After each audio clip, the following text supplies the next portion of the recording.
want to talk about the Great Salt Lake. Yes. Because you mentioned it's beautiful, Lindsay, and we're talking about the dust there is actually the key part of this story. We're learning that dust from Salt Lake City is more contaminated than the dust we find here in the Great Salt Lake. So we need to go to our Jonathan May, who talked with the team behind this study to see what it means for you. Jonathan, this doesn't sound like good news, but walk us through what you learned.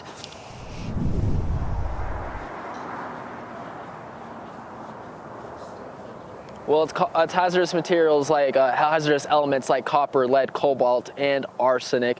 Researchers say come from vehicle emissions, industry, and mining. They say it's a particular problem here along the Wasatch Front. There's new discoveries all the time about what's in the dust, where it's coming from, etc. Construction and mining. Researchers say it kicks up dust, changing how we breathe the air.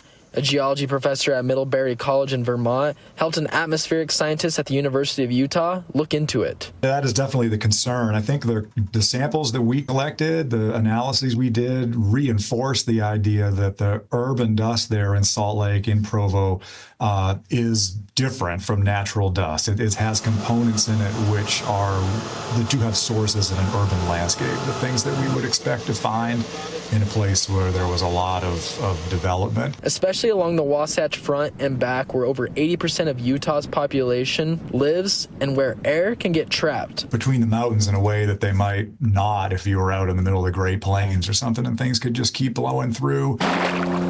With waves crashing at the beach at Great Salt Lake, the concern is dust from a drying lake mixing in the air with dust coming from our cities, making the air more potent, which may make you cough more or need an inhaler. All mixes together in the air. There's no way to keep it separate. What you get accumulating on your car in Salt Lake or landing in the Wasatch off to the east is it's a blend, really, of all of the different sources near and far that are upwind.